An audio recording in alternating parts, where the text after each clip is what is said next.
So I drilled a hole in the floorboard. Um, I didn't want to go lower because I didn't want to interfere with the gas pedal. And, when I'm looking at it, it looks like it's going down. But the whole thing is already, it's angled here. I told you it might pull here. We might have to do something. But the thing is that you really can't drill a hole here because that's where the unit is inside. So you hope that enough, left turns and right turns, it makes it go out the path of least resistance. I tried to put this on and it just cracked on me. So I heated it up and then it slipped right on and it really feels like a tight seal now.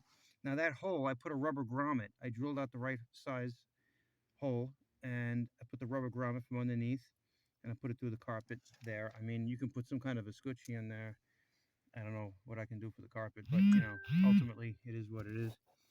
You're not really going to see it, or you do see it, and it's just like not really much you can do if you want AC. Um, but yeah, I'm not sure about ultimately you can technically heat up this line. It's really cold, so it's like to heat that up. Of course, when I slit a 45-degree angle in the thing, and I slipped, and my thumb is bleeding, so took a chunk of my finger probably. Um, but this is that's looking pretty good, you know. Like I said, if you look inside, of course, I don't have the light. You know. So if you look carefully, the unit is there, and it's. I put my finger. Yeah, it's like starting right where the bump is, and that's really the lowest point now. The only thing I would say is to run something that goes down this way, directly this way, if it becomes an issue. But I just think with, left turns, right turns, you're talking about the duration of the summer. You're going to be driving it. And if you don't drive it, it'll just evaporate. It's not like a constant smell coming out of it. But if there is a smell, you got to do something then. But there's not really much I can do. I'd rather wait until there's a problem, and we really can't test it now. So I think for the most part, we accomplished everything we need to accomplish with this. So it looks pretty good. All right, this looks awfully complicated. But basically, this is a double pole, double throw switch. And ultimately, to get this going, okay, the center is where the power feeds in. So I have the original green coming from the engine compartment and the original red coming in to the center.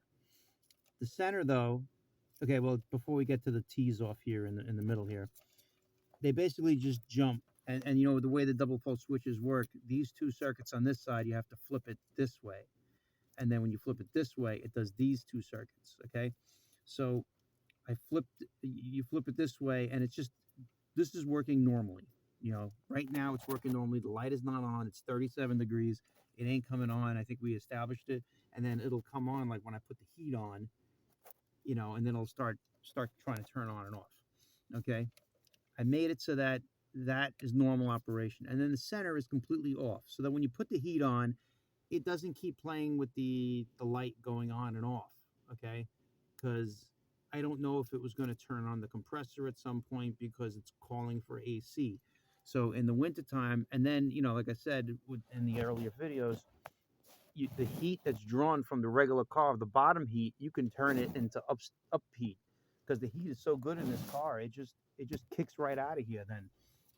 And then I go like this. This way, this is for diagnosing, for other things, or just in case that something goes wrong here and you want AC, and as long as the fan works, you should be able to click it this way. Hang on. Cut my finger. It's difficult. And it clicks on and the light turns on.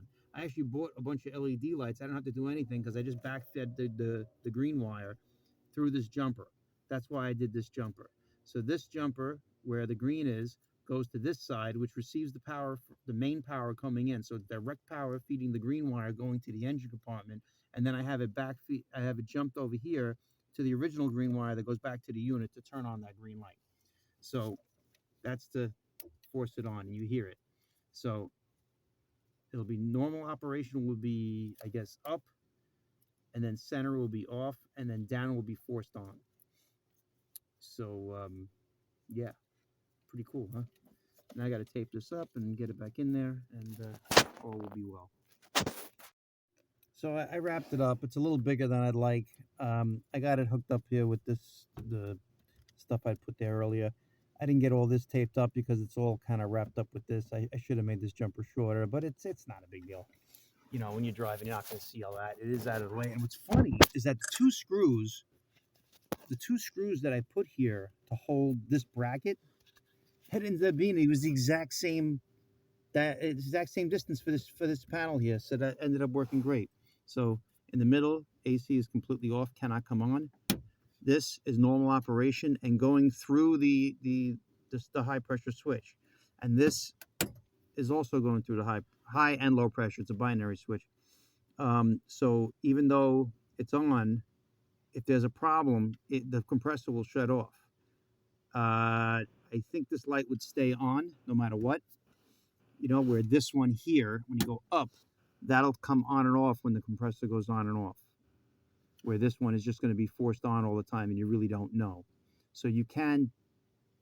I don't think you could technically blow the compressor, because no matter what, you know, as far as the leaving it on, because it would always, that switch under the hood will always shut it off if there's a problem, you know, too high a pressure or too low a pressure, you know, nothing in there, and what have you.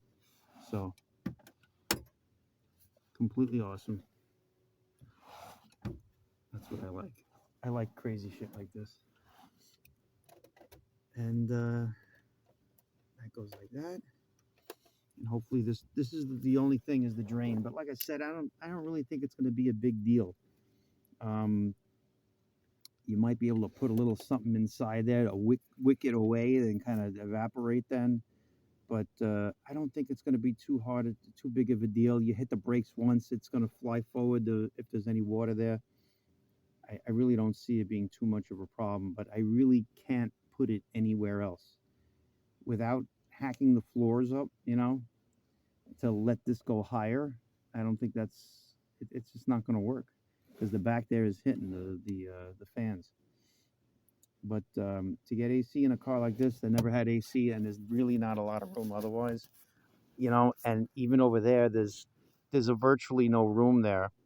It would have to stick out.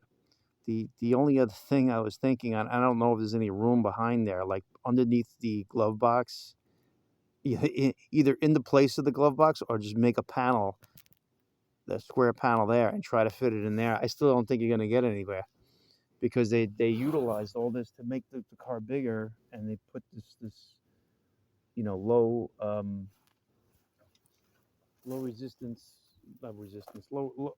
cab forward design, you know, where you have apparently room under the hood and you have room in the car, and the dashboard is very, very tiny. I mean, it is tiny. It looks normal up here. It looks deep, but there's an angle here, and there's nothing you can really put underneath. I mean, there's more room under a Dart, you know. So it is what it is, but it's still awesome. I like it. I'm very happy.